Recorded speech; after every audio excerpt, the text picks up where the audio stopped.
আসসালামু আলাইকুম। ভাই, আপনারা হগল্লি কেমন আছেন?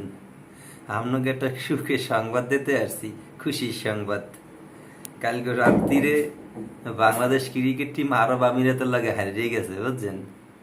সমস্যা নাই, হ্যাঁ বলে আরও শিখতে হইবে। কেয়ামাত পর্যন্ত তারা শিখতে থাকবে, তাদের আর কোনো ভালো খেলার দরকার নাই। শিখতে শিখতে ইহাদের সব পাইকে জড়িয়ে পড়িয়ে যাইবে। যাই হোক, যার কারণে আইসি কথাটা শুনবেন মন দিয়ে। মোর প্রশ্নের লগে আপনারা যদি একমত হন তাইলে অবশ্যই কমেন্ট বক্সে জানাইবেন। বা এই দলটারে মোরা আর বাংলাদেশে চাই না। এগো দুবাইয়ের মরুভূমির মধ্যে ডুববে ডুববে সান্ডার পিছনে ঘুরবে, আর সান্ডার তেল বিক্রি করে খাইবে। আর দুবাই যদি কোনো কাজে সান্ডা না পাওয়ান যায়, তাইলে ওখান থেকে ড্রামে ভরিয়ে মালয়েশিয়া পাঠাই দেন। এক্সের মালয়েশিয়া পাঠাই দেন ভাই।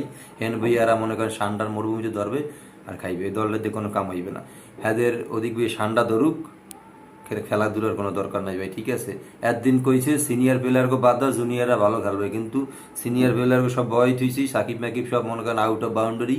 এখন হেরা একলা খেলবে, আর লিটন ভাই খেলবে।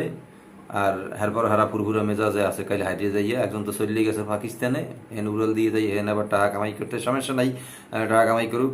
কিন্তু এই দলটারে মনে করেন যে, মোর মতে আপনাকেও একমত হইবে কিনা জানি না, ঠান্ডা ধরার মানে মরুভূমিতে রাখিয়ে দেওয়া হোক ভাই।